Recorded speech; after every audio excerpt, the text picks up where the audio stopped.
It's fun. I'll just talk and you Yeah. work on the back end of things. So Mhm. my name is Joshua Stamper, and I'm the Director of Innovation for the Teach Better team, which is a fancy role and title for doing a lot of things with the Teach Better team. So prior to that role, though, and training all over the country and working with educators in that space, I was an administrator for almost a decade at a middle school and have been in education for 17 years as a oh goodness, I started as a paraprofessional, but then went into teaching, did teaching for about 6 years.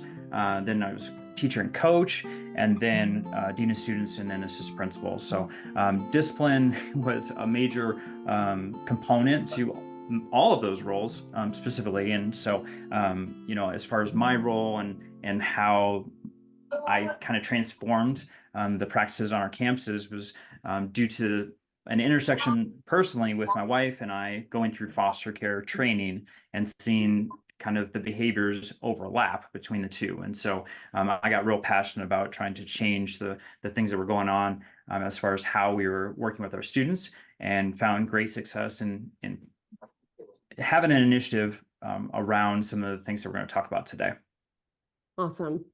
And we did also tell everybody that we're going to talk about how we got together because we're writing a book and we want to share a piece of this book with you before it comes out because so many people want to have that. But we also want to give you a protocol planner. So just for being here live with us, we promised that we give you something that was a bonus item. And Josh, would you mind getting that link out to the chat in the next Yeah. couple of minutes? That'd be great. And so it's a protocol planner, and that's going to be tied into what we're doing. But we all have to have a little bit of a plan in order to have some predictability and to assess what we're already doing that is either working or not working for kids. And by the way, leaders, when we're talking about supporting kids, we're also about supporting your staff. So we can adapt this and we can loop in parents there easily too. But we are focusing on educators. There's a lot we need to do here in that space. All right. Okay, Josh, why don't you tell everybody about how we came together to write this book?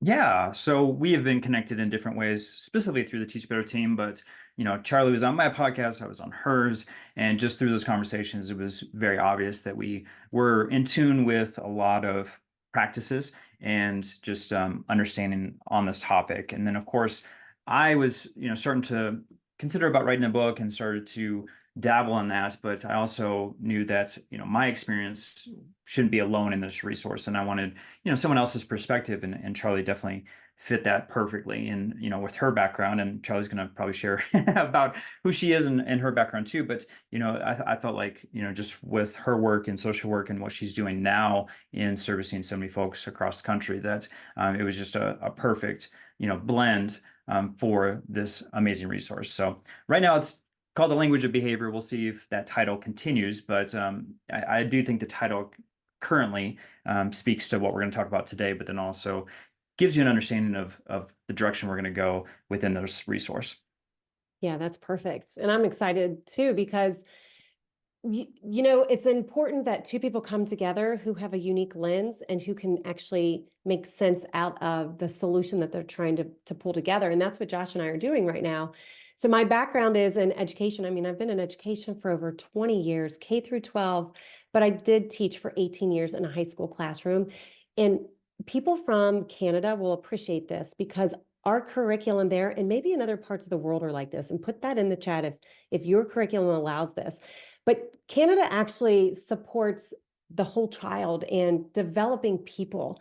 And so my curriculum allowed me to teach about relationships and family development and the brain and how not only just sociology, but how we fit into the world and how we are impacting the world around us. So I got to teach about that and many other topics that were really helpful to personal, family, and community development. But what I understood is that there were problems. Like my students were struggling. I didn't understand why.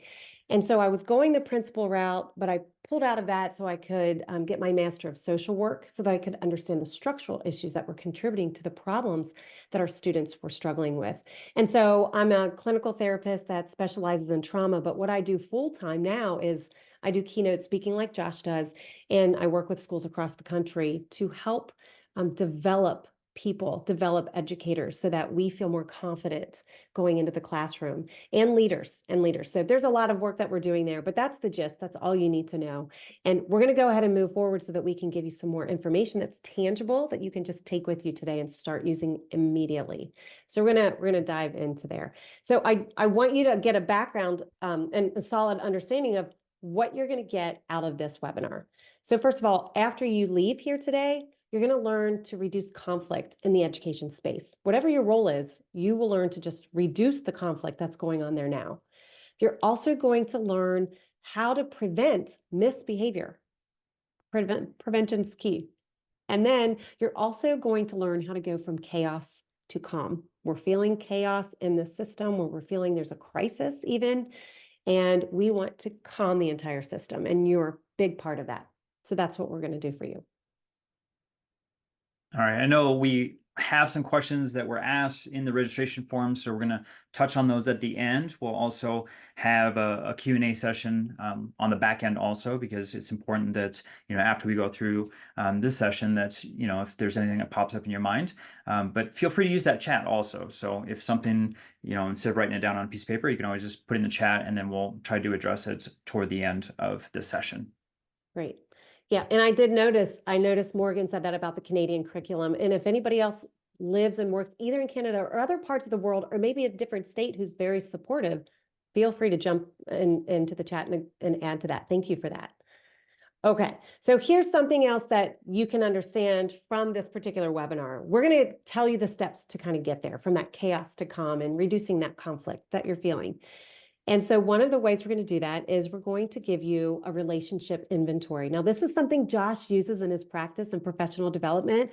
Josh, I can't wait for you to share this with everybody. It is incredible, you all. It's incredible. It's exactly what you think it is. And by the way, stay to the end, get those phones ready, because we're going to give you a copy of that too with a QR code.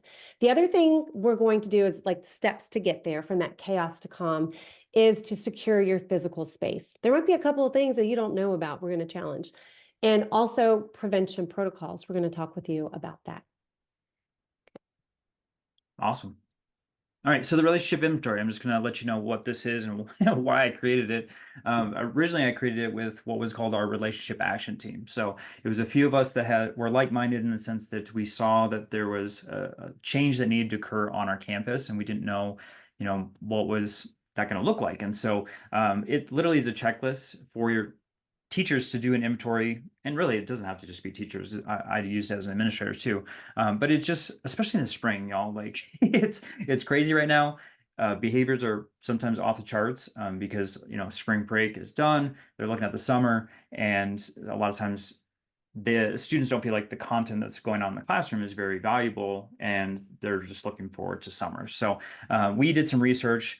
This is from 2007 from the Journal of Applied Behavior, but what we found out was just doing some simple things like using the student's name, greeting them at the door, making eye contact, just increase engagement by 20%. And then in addition to that, it decreased the disruptive behavior by 9%. And for us, looking at that article in that journal and reading just the research on that, it's so simple. And sometimes, and I got caught up in this, especially as a teacher, is like my 4 or 5 minutes of passing time, I would run to my computer, try to check email, maybe get attendance ready, maybe get the lesson prepared in some way. And I lost focus of trying to really get to the door, do my greet, do my high fives, side hugs, fist bumps, whatnot with the kids, and get that relationship. So what we created was this relationship inventory checklist, just so that we can, get a baseline for ourselves as a reminder of these are important and these are things that we need to do every single day. So it's 20 items. I just went through a couple of them, but there's 20 different items on the relationship inventory that we just ask our teachers to go through once a week, just as a reminder of the things that were important. And the data doesn't, the data proves this is something that's important and needs to be done consistently. So we didn't expect our teachers to do this every single day, because we knew, things got busy and crazy, but we did want folks to have this inventory so that they come back to the things that we knew needed to happen every single day. Yeah, and that is definitely something that we need to understand, is that that research is important because it does provide that rationale for why we use it. So everything that Josh and I do, and we'll explain this later too, but it's important that you understand we've used it in practice, but it's also evidence-based. So you leaders, I know you need that. And also that helps fund projects, right? It helps you actually go and get people to allow people into your space to help do these things. So this relationship inventory is incredibly important. Again, we're going to give you a QR code to download that soon.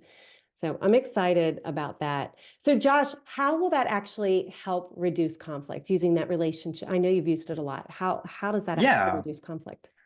Well, when we talk about with students with trauma, like a lot of times we always talk about making sure that our environment is consistent. And so with that, we want to be consistent with our relationships that are being built also, because we want to create something that's safe and trusting. So we want them to understand that we're there not only to provide academic resources, but we want them to understand that we're there for their well-being, for them to be productive adults moving forward, and that we care about them. So all of the things that within the checklist are things that are relationship based. These are all things that are going to help the student understand that you are there, like I said, to be there for their well-being, emotionally and physically, right? So the prevention of behavior issues is that every kid wants that human connection. And that's just all of us. All of us want human connection throughout our day. And so they want to have something that's a positive relationship. And so, one of the items on the checklist is just asking them about something that's not about the subject matter, a low-level question that may get them to share about themselves in a different way. We also found other ways in the classroom to do this with relationship circles. We're not going to dive too much into that, but that was something that we did so that way students had an opportunity to not only connect with the teacher, but connect with their peers. And then we started working through future ready skills as far as allowing them to be able to communicate and have the entire room listening to what they're saying, which has a huge impact about them feeling like they have a place within that educational environment. So there's a lot of things that go into, and in addition to the research that I already shared, as to how they feel a part of that classroom and feel cared in a trusting relationship. Yeah. I know if you're anything like me, you're like, what are those questions? What is on the checklist? Again, stay to the end. We're going to get that to you. You're going to be able to download that and have access to it. It's 2 pages. They're great questions. I love it. Okay. So we're going to actually kind of move on to the next little piece. This is just to kind of show you what it looks like, just to get your eyes on it. Okay. Just take a look at some of the questions. All right. Yeah, it's important that we know. And some of them seem so simple, but we find that a lot of people just aren't doing some of these things. And how many times, you guys can use an emoji for this or put it in the chat. How many times do you hear you just have to connect with people, connect with your staff, connect with students? You just have to make a connection.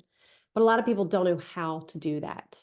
A lot of people are like, well, what do I do to actually do that? And some of you are just so darn natural because you are educators. So you know what you're already doing well. Keep doing that. Keep doing that. Yes. Right? I would imagine you work from strengths a lot, Josh. See it a Oh lot. my goodness, yes. And this isn't to as a gotcha, and I used to tell my staff that like this is just a pure reminder to get us back where we all know we should be. There's nothing that's shocking on this checklist. It's a lot of it is like, oh, I usually do this, right? And that's great, but how often do we forget, and how often do we get distracted by other things? And so this is just to bring us back to our baseline. Absolutely. That's great. Yeah, there's so much there. Okay, so this is about your physical space and securing it. That's the key there. We need to make sure it's a secure space so that kids feel like they can show up there and want to engage. So that's the key to this particular part. All right, so what does this mean? Well, I'm going to show you a few pictures here in just a second, and we're going to just take a look at about what it might look like. But the secure space is, again, what does it look like? What does it feel like? What does it sound like? What are you observing in a secure space? So there are a lot of things. When we get to the book, we will absolutely dive into this a little bit more, but let's give you a little taste of this. So I want you to think about which teacher did it best in this picture. So in the chat, write number 1, 2, 3, or 4 for the teacher that's creating the most secure space. And this is hard because I'm not giving you a lot of criteria. So what do you think? Which teacher's doing it best? Okay, I'm seeing Seen a lot of numbers go in there. They're very consistent, very consistent. I am seeing the number 1 a lot. Yeah, and don't just put it in there because everybody else is doing it. Okay, that's great. Yeah, and that's what I would choose too. Now, listen, if you look at number 2, number 3, number 4, these kids look engaged, these kids look happy. What the heck is different? Well, what you probably notice is that the teacher in the first one, she's down at their level. She's right next to them, working alongside of them. I think that's probably your rationale. If it's different, then write that in the chat, or if there's something else you'd like to add. But there are many times that we hover over our students. We hover over them, and they might look okay. They might act. Yeah, it is a power dynamic. Power dynamic for number 2, the way she's positioned, I think this is what you're thinking, Dwight. Correct me if I'm wrong, that she's leaning forward. That is a power tactic. And it's very subconscious. She's not trying to do this.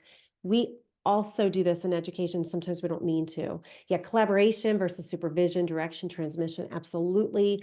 And I'm seeing a lot in the chat about this. You guys are, you know this. The thing is, sometimes we have to catch ourselves doing these things that we don't mean to do. And so look at number 4. Look how happy that child looks.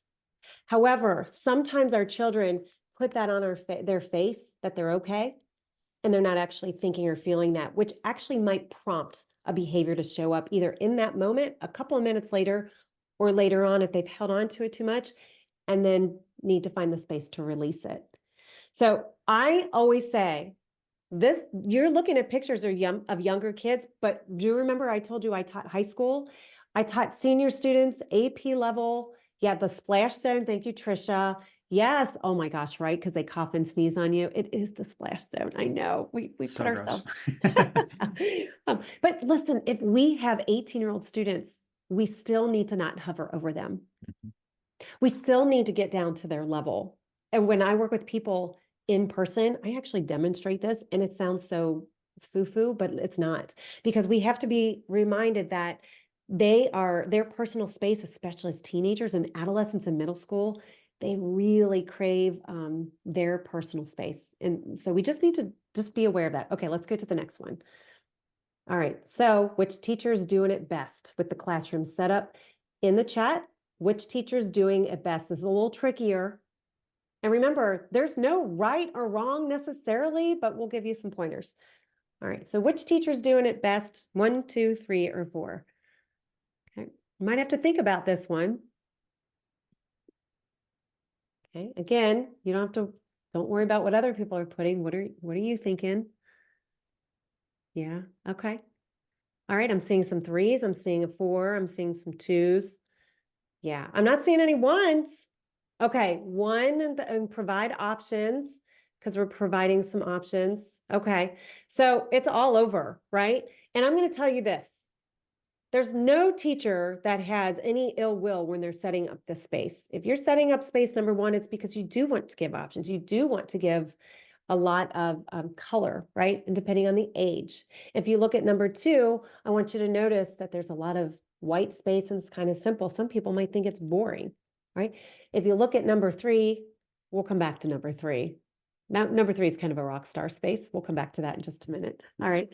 Number 4, look at the seating. I wanted to point out the seating. We're giving flexible seating options for kids. That's one of the things that we like to do to give them some choice in how they sit. Some of our kids need some movement. I don't care how old they are. I'm an adult. I need movement all the darn time.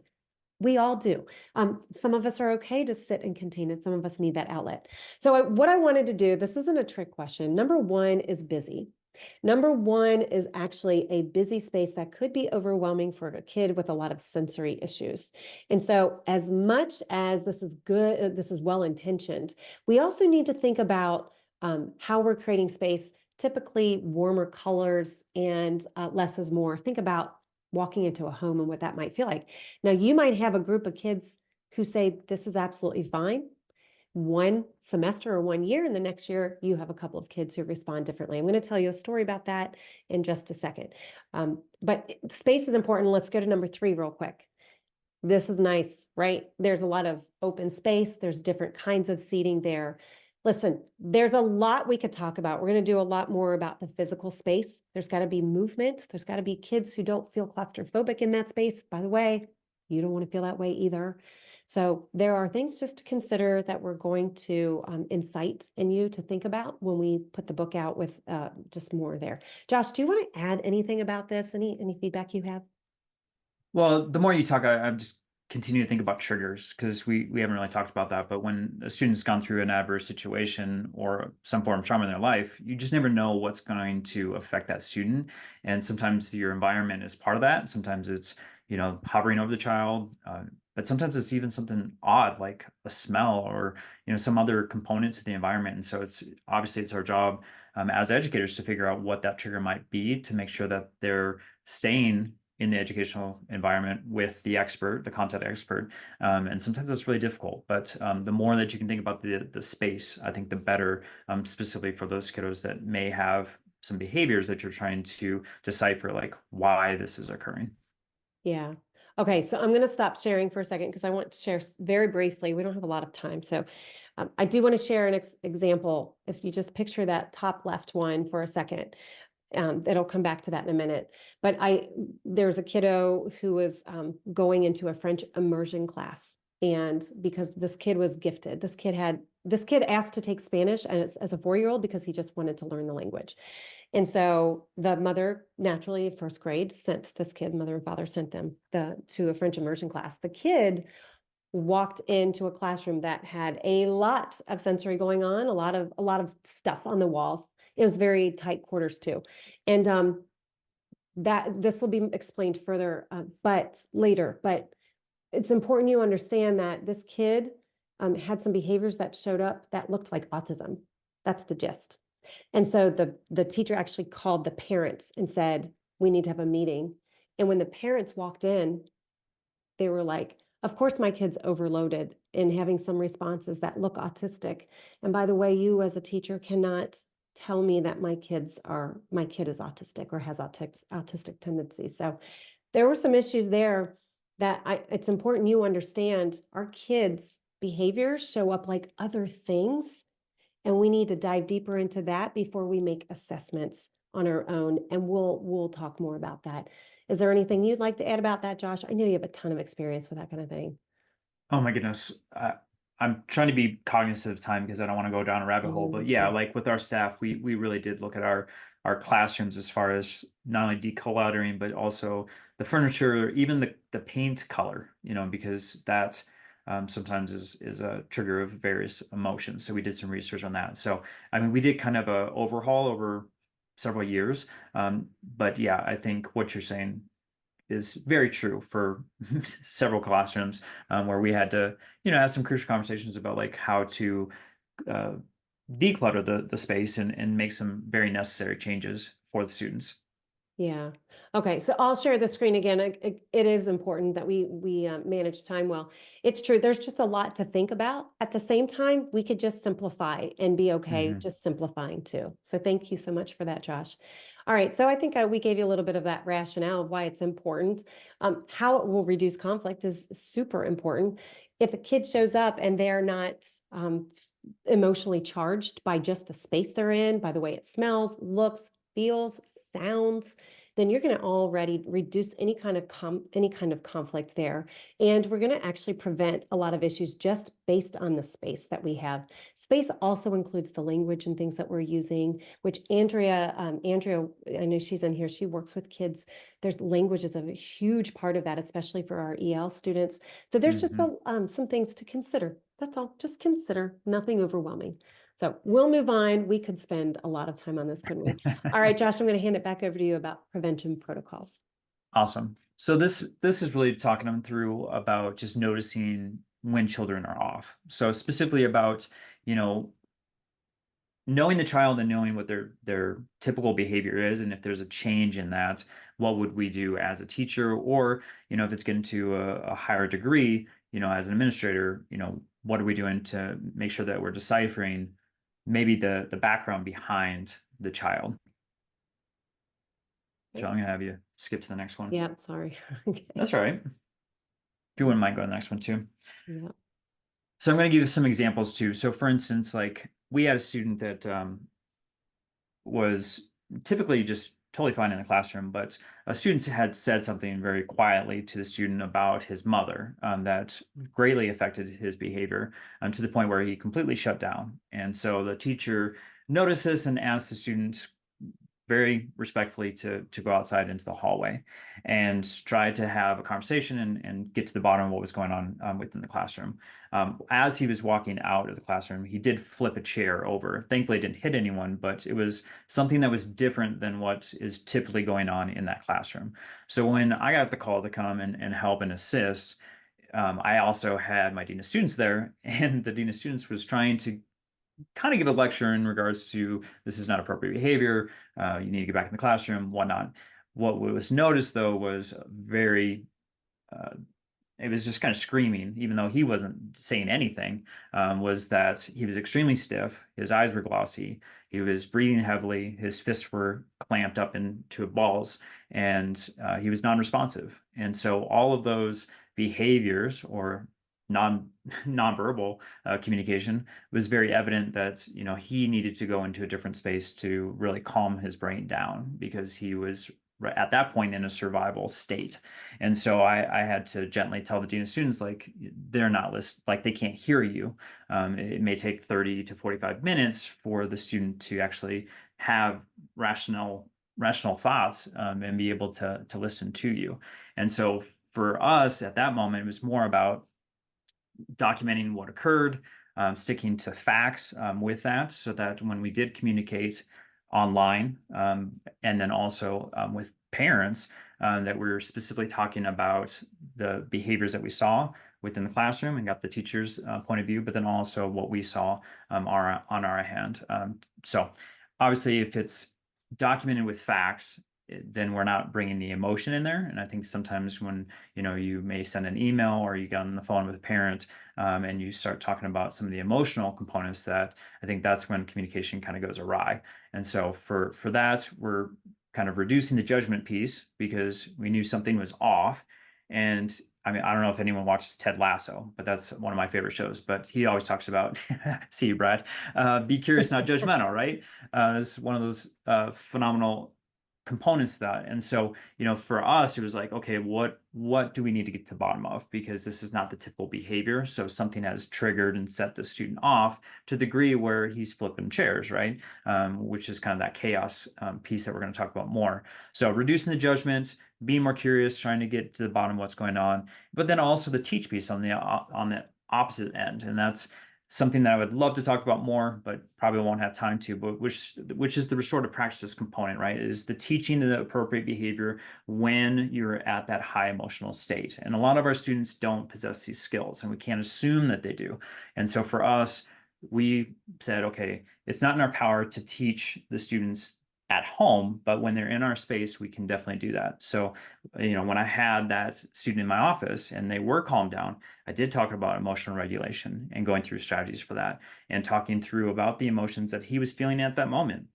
That did trigger him to get to the state that he was shut down completely, and nonverbal. So actually going through and spending that time, but then also how are we going to fix the relationships that were broken in that moment? Because you know what? He did affect that classroom in a negative way.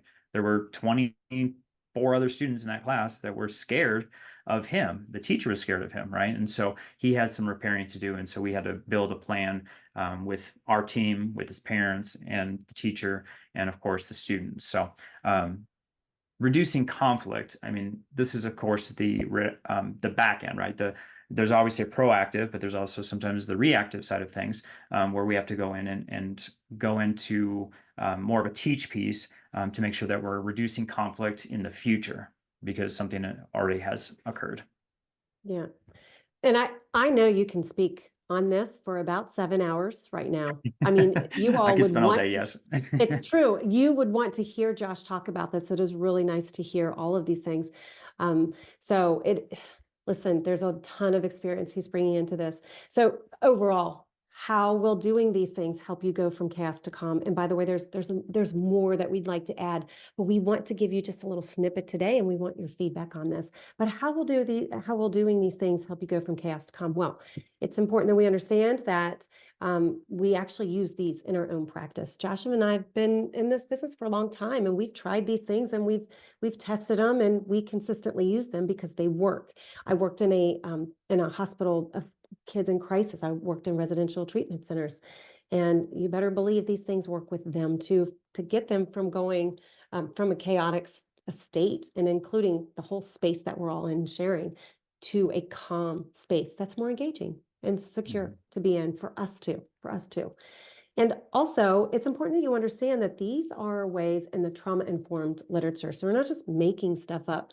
And by the way, if your state or your country does not allow you to use the word trauma, because some of these states and countries we're working with don't allow that, or SEL, don't worry about it. We don't have to use the word trauma. We'll just teach around it. It's still very important because the practices are important. All right, it's still about supporting kids no matter what, and us protecting us in the space. So it's always about calming the situation and teaching the student appropriate behavior, not shoving them away, which you'll see in just a second. It's about teaching them. And Josh and I make a strong argument in this book that it is a responsibility of other people in society to teach kids about behavior and how to show up in the world, not just parents and caregivers. There's a lot of pressure there, but we dive into that more there too. And also, traditional ways that we do this work, they do escalate the situation. That's why we're having problems in our classrooms and our buildings. That's why people are leaving the system. That's why we're excluding people. And we're using subjective information, and then often sending kids out because we're making assumptions about them that has to do with even subconscious things, unconscious mindset that we don't even know about. We're not trying to be like that. It's just coming up. So if we're not aware of it and we don't notice it within ourselves, then we're not going to set up that safe space, that calm space, and we're not going to actually teach kids that will help them and us eventually. All right. So we're gonna kind of skip through this a little bit further so we can get to the Q&A and answer your questions too. So go ahead, Josh. What do you have to say about the kids feeling less threatened? It's a big deal. Yeah, I think just what we talked about, even with, I mean, Charlie gave a great example with some images, and images are powerful. Even just some of the things that we can do as far as our space, spatial awareness, the tone of our voice, how loud we speak, the language, sometimes we can use some very harsh words when we're in a high emotional state ourselves. And I know that's really easy to say, and it's hard to do, especially if a kid is yelling at you, maybe cussing at you.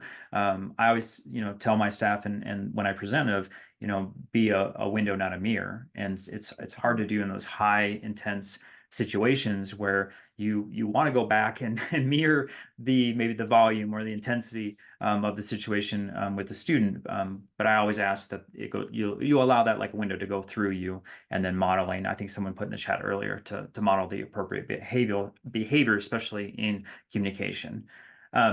So one of the reasons, and I'm not going to go too deep in this, but I think Charlie and I both, and Charlie's going to share about her personal story too, is like for me, like growing up, school was not an inviting place for me. I did not feel like I was successful. I didn't want to be there. And I also didn't have a healthy relationship really with any of my teachers.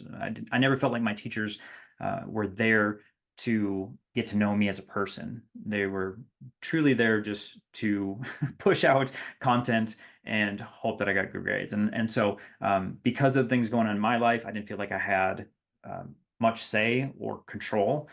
So the only thing I really felt like I did have control over was how I did in school. And so what I decided was screw school.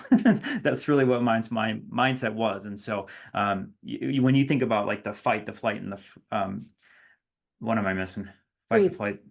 Thank you, freeze. Okay. I was the flight and the freeze. I was like, get me out of here, because I wanted to be anywhere but school. And so I skipped school. I did everything I could. If you got a kid that asked to go to the bathroom like 8 times a class period, that was me. I wanted to be a wallflower. I didn't want to be, asked to participate. I did all kinds of stuff just to try to pass the classes because I didn't want to fail, but I also want to do as little as possible. And so with that, the strategies that we're talking about and why I went into education was because I wanted to affect change in the system, but then also work with kids like myself that don't want to be in school. And maybe you have a similar story, or maybe you are thinking of kids in your mind that you can pinpoint with similar behaviors. And I just ask that, for all of us, that we try to get to know our kids at a deeper level, to make sure that they understand that you are there and you care for them, you love them, and you want them to be in that space. Absolutely. Okay, I'm going to stop sharing for real quick, and we're going to do our second poll. So Perfect. get ready, you all. Get ready. We're going to do a second poll here just to get your input. And let me get this up here. So this is just a simple question. I'm going to launch it now, so check it out. What is the biggest barrier keeping you from connecting with students? So just check those answers out. We talk about that all the time, but what is the biggest barrier for you actually connecting with your students? And you might be in leadership, so it might be connecting with others or what you're hearing.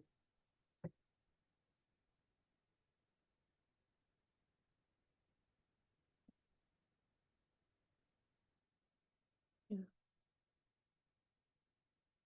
Thanks for a comment, Brad. If you haven't seen Brad's comment in the chat, it's helpful. Yeah, it's a good one.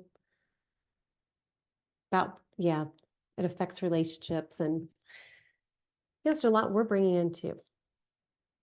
Okay, so we're almost done with the poll. All right, about 10 more seconds. If you haven't finished, if you could just take the next 10 seconds to finish up. There's a few more of you. It's okay. Thanks for being here, Kirsten. I hope I said that right. Okay. Okay, so another 5 seconds. What do you think? What's the biggest barrier keeping you from connecting? Okay, so 3, 2, 1. All right, we're going to end the poll. Okay, this is what you all said.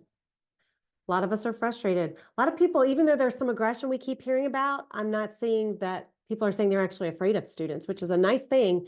They're frustrated, though. That frustration does show up. You feel defeated. Josh, how many times do you hear that? I just feel defeated, right? Oh my goodness. Right. I've been there. I felt that for sure. Yeah, for sure. A lot of people don't feel supported by men. And I do know that administrators are actually trying to support educators, but there is a disconnect there. Yeah, parents, caregivers, something else. So if you don't mind, if you put something else on this, could you put in the chat what that something else is? If that's okay, that would be really great. Okay. So did you all see the results? Are you all seeing the results, or is it just me reading it out? I just realized There that it goes. was blue and I hadn't pushed it. Okay. There you go. You can have a visual now. You got it. Thanks. Thanks, Janelle. I see that. Okay. Okay. So I'm going to close it up, and we're going to wrap this up and get to the questions because we want to honor your time. We don't have a lot of time left. Okay. So I'm going to share this screen again, Josh, and I'm going to skip through here. Yeah. So this is about how we're going from chaos to calm. We're going to build connection and rapport. That's what we're all going to try to do here. We're going to feel confident. This is how we want to feel when we show up to those classrooms, when we show up to our buildings. We want you feeling confident and prepared. We want you feeling prepared. And also, my personal story is simple. As when I was a teacher, there were plenty of times where I was not connected with students and I didn't like it. I mean, I can tell you a ton of those stories. We put those in our book too. And there's just not enough time to go into this, but I will tell you quickly about a girl who wanted to throw a chair at me. And I don't blame her looking back. And it's really because I didn't get curious about what was going on with her. And it was actually a pretty terrible story that if I had just approached it a little differently without asserting that power that I felt like I needed to do, I shut her out completely. And if I would have just switched that, which I did, I spent the next 17 years teaching, opening up to students rather than creating those barriers myself. That's what made the change. That made the change for me. And so ultimately, Josh is going to tell you ultimately what you're going to get. The big picture here is what we're going to offer you eventually when we can get all of it together. Josh, what can they expect? Oh my goodness, yeah. So we're going to be talking about the prevention and intervention plan for a stable, secure, enjoyable environment, because that's, I think, what we all want. And so, we were talking about, like, prior to that, as far as like the reactive component to it, and we want to make sure that we're getting to the point where we can have, environment set up prior to that so that we don't have to react, right? We already have things put in place. So, the book's going to talk about strategies to effectively respond to challenging behaviors, similar to what we already talked about in the poll, which is like the backtalk, the non-compliance, the avoidance, the disruption. Because I think those are things that we see more often. I know as an admin, like I said, those are things that were typically on a referral coming to my office, that really does disrupt the educational environment. So those are things that we're going to help you combat, both with the prevention, like I said, and the intervention plan moving forward. Yeah, I mean, look at this screen. Do you want help with this? Do you want people to stop complaining about these things? That's what we're trying to aim to do here. And so the outcome for educators are that we want you all feeling empowered. We want you to feel empowered in your own space again. All right. We also want you to confidently engage with students, but also other staff and parents, because when we say parents, by the way, we also mean caregivers. It's not, we know parents is a big word to encompass caregivers, but we also want you managing and preventing big emotions. We want you to help kids do that, but also for yourself. We want that for you too.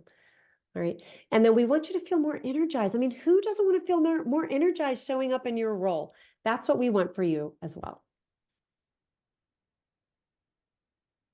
Oh, yes. So that was the other thing about the book, is that we want to make sure that we're touching on multiple roles. So obviously, we talked about our background and all the different roles that we've been in, but we also want to make sure that, when we're talking about this, that it's for leaders also to be able to implement on a larger level. So it's something that it's not just one classroom specific, but it's something that can be, you know, implemented everywhere, because that's what we want. We want to create a culture that's there throughout the building, because when our kids are coming in, we want to make sure that it's a place that they feel invited, that they know that they're safe in, and that it's something that every teacher is doing. Right. And reducing those incidents of aggression that we keep hearing For about. sure. Yeah. And all of these things, right? The teacher retention. I know that's a big deal for administrators, right, Josh? Oh my goodness, yeah. We run an admin mastermind, and that was a huge topic. I mean, we went multiple weeks with just the fact that a lot of people are either retiring or just saying, I've had enough. And Charlie and I don't want teachers to ever feel like that way, or any educator to feel that way. So we want to make sure that we're equipping you with the tools to make sure that you don't have this emotion anymore of potentially not wanting to go to work. I mean, who wants to feel like that? Right. Right. And so we talk about chronic absenteeism. It's not only about students having chronic absenteeism, it's about staff too. Right. Hmm. Yeah. Okay. So ultimately, we want you all getting excited about your work, and we want you to help kids thrive because you're thriving and you're showing up that way. And so I think we all kind of want that. Okay. So Josh is going to show you how to get on the pre-sale list. So you can talk a little bit about what that will actually do. Yeah, so obviously, well, I didn't actually tell you the timeline. I probably should have done that at the beginning, but our book hopefully is coming out in August. So, Yeah. it'll get in everyone's hands prior to the school year, or maybe right at the beginning of the school year, for those that are teachers or leaders to be able to implement these strategies immediately, with their staff. So obviously you can use the QR code. Charlie, is there a link also that can go in the chat for Yes, this? I can Okay, absolutely put that link perfect. right there. Yeah.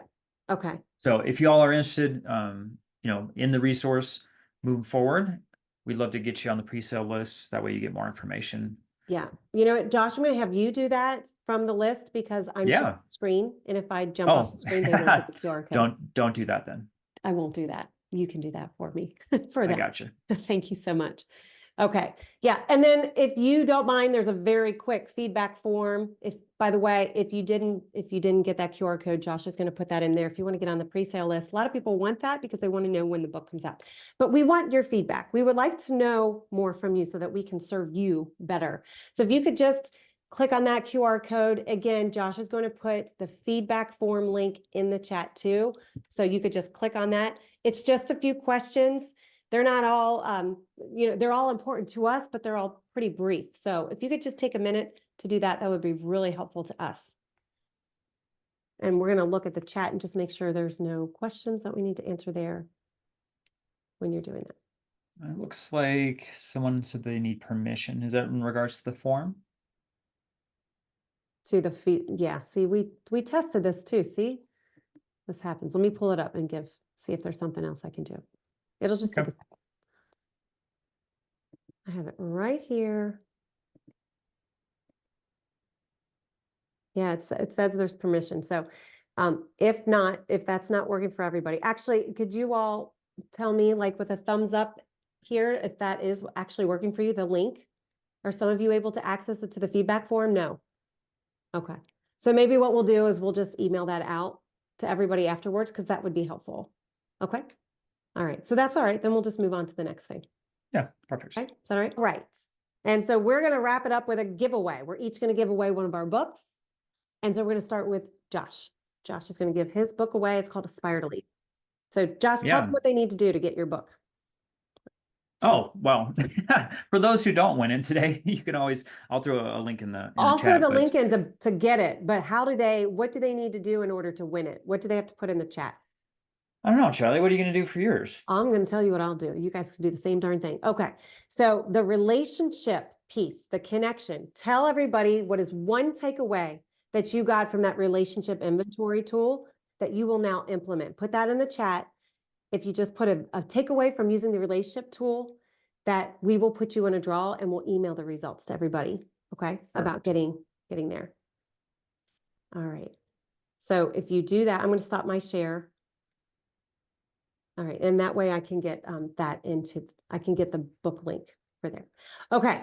So then for me, I'm going to give a book away too. So in the chat, yep. See, I'm seeing people putting in there about some big takeaways. So go ahead and put another takeaway that you have about the physical space that you learned. What is one big takeaway? So what Josh and I are going to do, we're going to pull it all together and we're going to draw 2 names and then we're going to email everybody the results and we'll get your address and send that to you. All right. Anything to add, Josh, to that? No, love it. Okay. All right. I didn't actually put the link, but we'll do that in the email. I want to honor everybody's time because it is 8 o'clock. Okay. So yes, thank you. Really great responses there, you all. Really great responses. All right.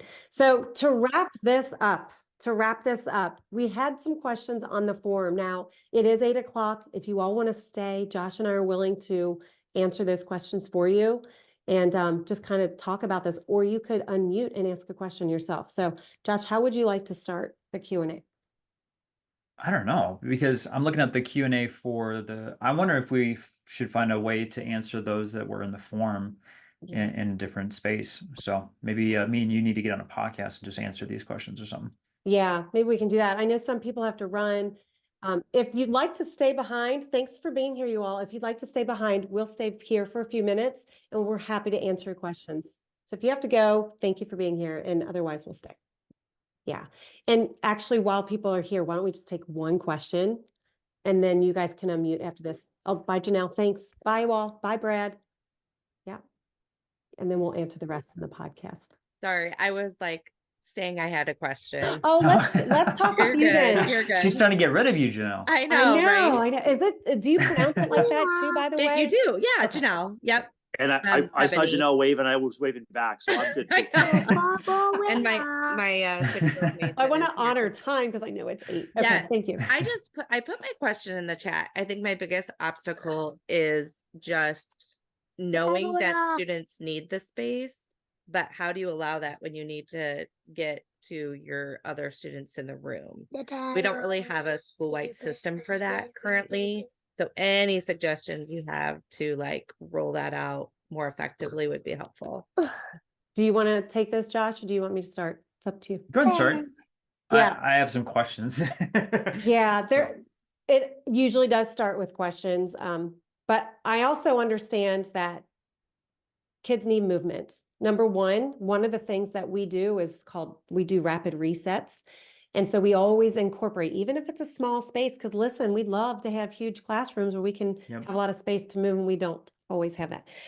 So I would always have rapid resets. One of the things we do, if you know me and you've been in my sessions before, you know that we do this finger thumb switch, something like that. Notice when the kids need that, ask them to stand up in their space and do something like this that retrains their brain and actually gets them to refocus. You might actually have them like do their name in the sky, different things like that. I also, Janelle, one of the things I had them do, I assume every single kid has ADHD because They need movement and they need to transfer energy, whether they have it or not. There are so many kids who just need something different than sitting all the time. So I have something like this, like a pipe cleaner, so they can just kind of go like this, right? I let them have movement. It's really a transfer of energy they need to get out of their body. But there are more questions for sure. So Josh, what would you ask? No, so like for instance, when I was a teacher, we actually constructed a team that we had of like-minded educators where we did kind of like what now is as our admin team does is a push-in. So it allows the teacher to step outside with a kid where we had folks that we could lean on to come in to just watch the class for even 3 to 5 minutes, not much time to get to the bottom of what's going on. Because the idea is that we didn't want to get rid of the kid. We just wanted to get an opportunity to have a conversation with them to get to the bottom of what was going on deeper.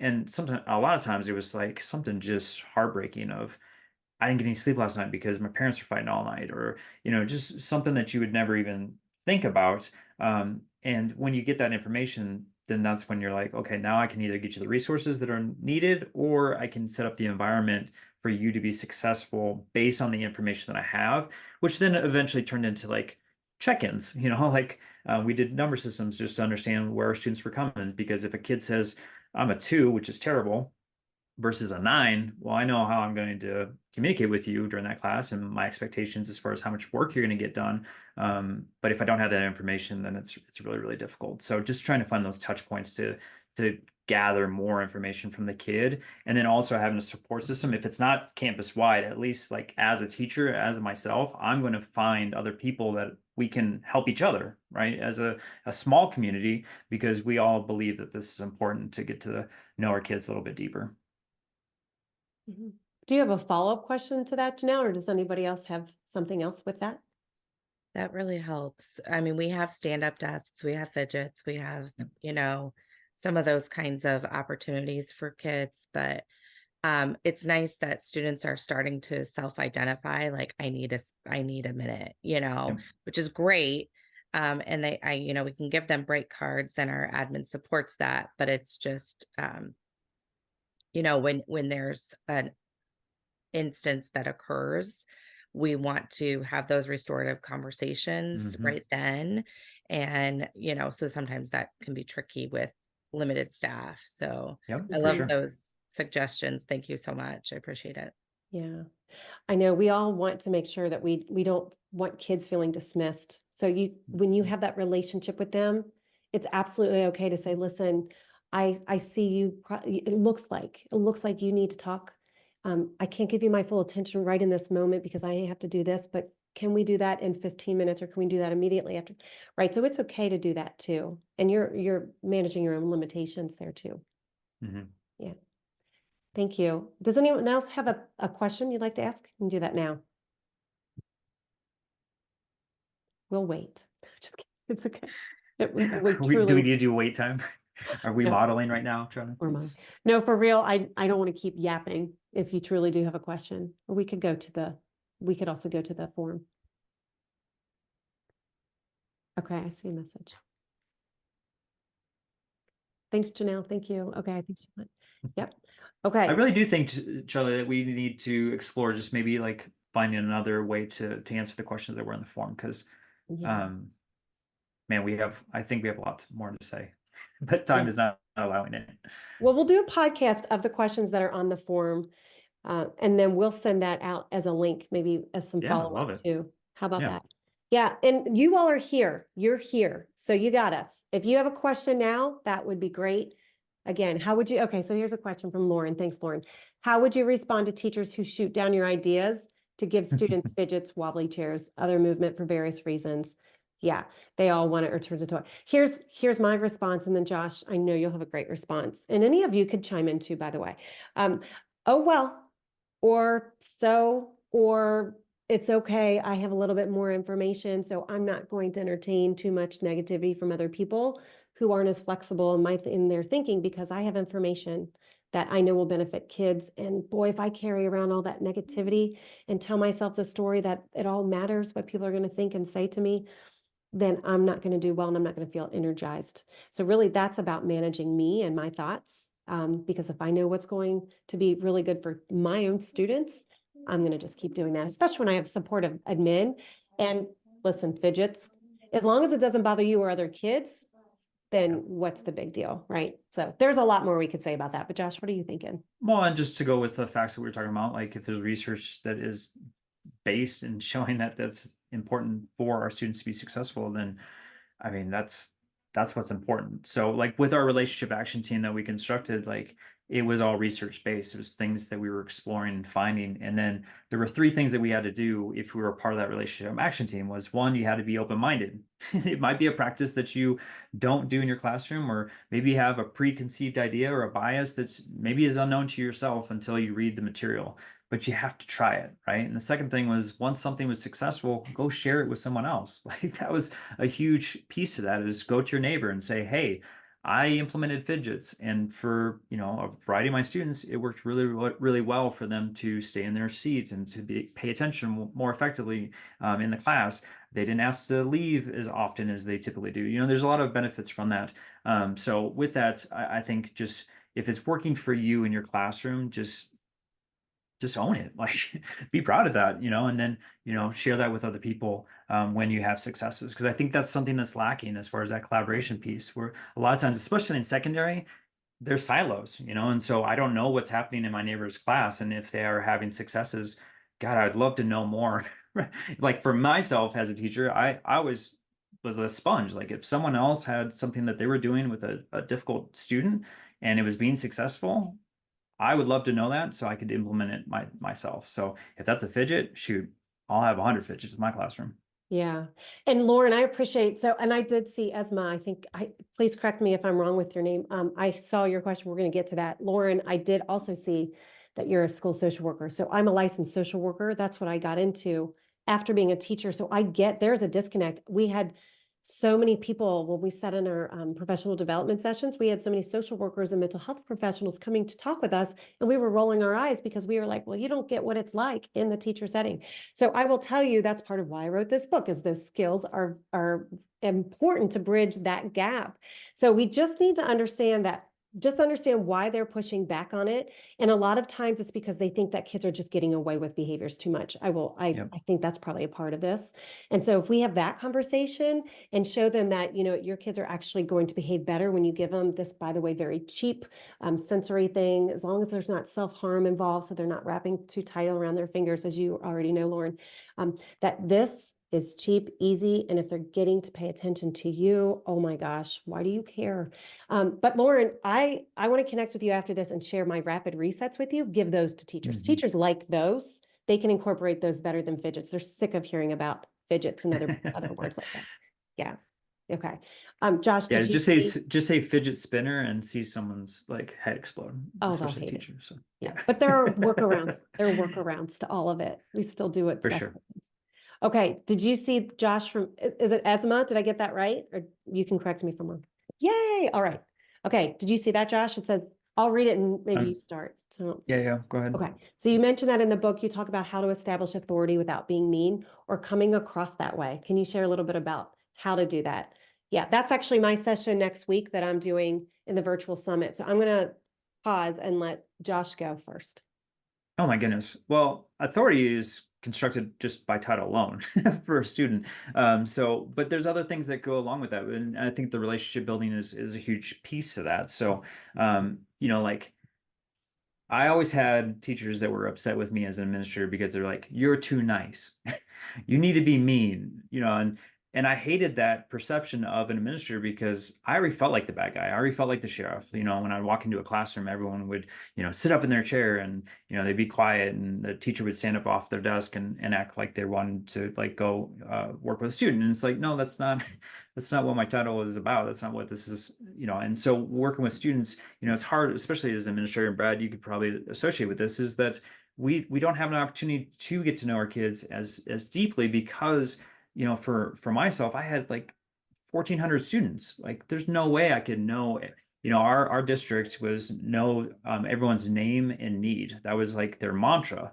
Well, it's really difficult to know the name and the need of 1,400 students. I did my very best, but I failed miserably because it's impossible. So for myself, like trying to build a relationship as quickly as possible after a student has misbehaved was my biggest goal. And to be an authority wasn't about towering over them or yelling at them and being mean about it. It was about getting to know them as a person. And some of the things that we talked about as far as proximity and voice and just showing respect gives authority, because if a student understands that you see them almost as an equal in that situation, it does not give your authority away. And I think that's the misperception.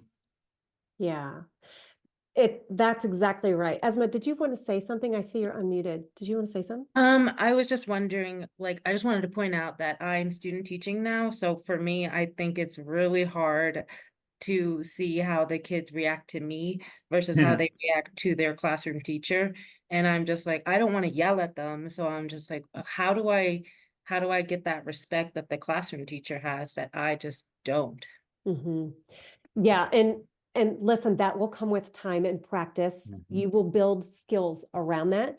So give yourself some grace through that. You'll learn because you'll fail and you're learning, but having some basic skills here are going to make you feel confident. So they know that you're not all the way confident, right? They know that and they're testing you a little bit. And that's okay because you're learning. So the best thing that if I knew if I was this old teaching when I was starting off, I wish I was, I would tell myself to be a little bit more playful and to make those connections and not be so serious. Bye. Thanks. Thanks, Brad, for being here. And Esma, there's going to be pushback around that. But if you focus on not the content, you focus on understanding what that kid needs and that being playful is okay and incorporating some movement into your work and just asking them questions about them, you're making those connections. That's going to be the best way to teach from now on forever. You're going to keep hearing that over and over. The problem is you sometimes don't know how to do that. So that's when you lean on different skill sets and stuff. And that's why you ask us and we help you. Like, for example, that building authority without being mean, your tone of voice matters. Hovering over students, like I showed you, it sounds so simple, but when you do that, you're not respecting their space. So all of a sudden you shut them down. So just notice your space. Notice if they have a question you're not sure about, or if they say something to you, you could say something simple like, I noticed that you said this or did this. What am I missing? What am I missing? I'm missing something. And instead of yelling, if we just ask that question instead, we've then humanized them. And a lot of adults don't do that well. And so we're build a bridge to them instead of shutting them out. It's very simple. And another piece to that is knowing your own limitations and respecting that, because when we expect other people to respect our limits when we've reached them, we're going to get more frustrated in that space. So just notice yourself when you've reached your own limits and give yourself some outs. What can you do to pivot around that? I shared rapid resets in there. I did this, I'm telling you, with 18-year-old students. They loved it. It helped them and it helped me and it helped the group. So incorporating playful things like that actually have sorry, I just pulled my hair, brain-based reasons behind it to help shift the energy. It can work miracles, actually. So there's so much more, but that's, I won't keep your hair all night answering. Okay. Thank you. I literally got on a chair and told my students to stand up and to start clapping. And then I said, I'm going to be your teacher for the rest of the semester. And they were already cheering and celebrating. So like, that was my intro. And like, it changed like the dynamic of, I think, how they saw me, because I made the announcement. I was trying to be fun with them. It was a bunch of 6th grade students, but like from that point on, they did realize that I was the teacher moving forward. And the other person, although they're important, wasn't who was going to give them instruction. That wasn't the person that was going to work with student management. It was myself. And it was like my way to say, like, this is the turning point where the power has shifted and I am now the authority, but I didn't do it in a mean, forceful way. I made it more silly and more of a celebration. And that was my hope. So don't be open to being silly and let them know that the transitions happen. Yeah. Thank you so much for your suggestions. I need to stop comparing myself to the seasoned teachers and just be open to learning. Yeah. That comparison game is going to happen throughout your career. So yeah, it's Yeah, great and that you're mindful of that. yeah, and a lot of them are frustrated. So you're right. Come in with your fresh attitude, and it's okay. Like, you'll be great. Yeah, give yourself sure. some grace. Yeah. Good. Thank you. Anyone else want to unmute and ask a question? All right.